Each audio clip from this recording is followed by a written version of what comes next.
Hi friends, welcome to Tanvitha vlogs and Kannada channel. ನಾನು ಇವತ್ತು ನಿಮಗೆ ಕೆಮ್ಮಿಗೆ ಅಥವಾ ಒಣ ಕೆಮ್ಮಿಗೆ ಸಿಂಪಲ್ ಮನೆಮದ್ದನ್ನು ತಿಳಿಸ್ಕೊಡ್ತಿದ್ದೇನೆ. ಈ ಮನೆಮದ್ದು 90% ಟ್ರೂಲಿ ಎಫೆಕ್ಟಿವ್ ಆಗೇ ಆಗುತ್ತೆ, ಹೌದಾ?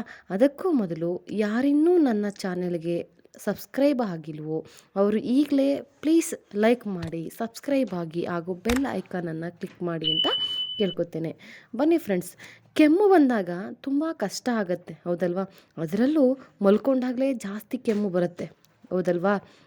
ಆ ಕೆಮ್ಮಿಗೆ ಸಿಂಪಲ್ ಮನೆಮದ್ದನ್ನು ಹೇಗೆ ಮಾಡೋದು ಅಂದರೆ ನೋಡಿ, ಒಂದು ವೀಳ್ಯದೆಲೆ, ಹಾಗೆ ಒಂದು 10-11 ಹುರ್ಗಡ್ಲೆ, ಹಾಗೆ ಒಂದು 6-7 ಕಾಳು ಮೆಣಸು, ಹಾಗೆ ಸ್ವಲ್ಪ ಉಪ್ಪು, ದಪ್ಪದನ್ನಾದರೂ ಹಾಕೋಬೋದು ಅಥವಾ ಸಣ್ಣದನ್ನಾದರೂ ಹಾಕೋಬೋದು.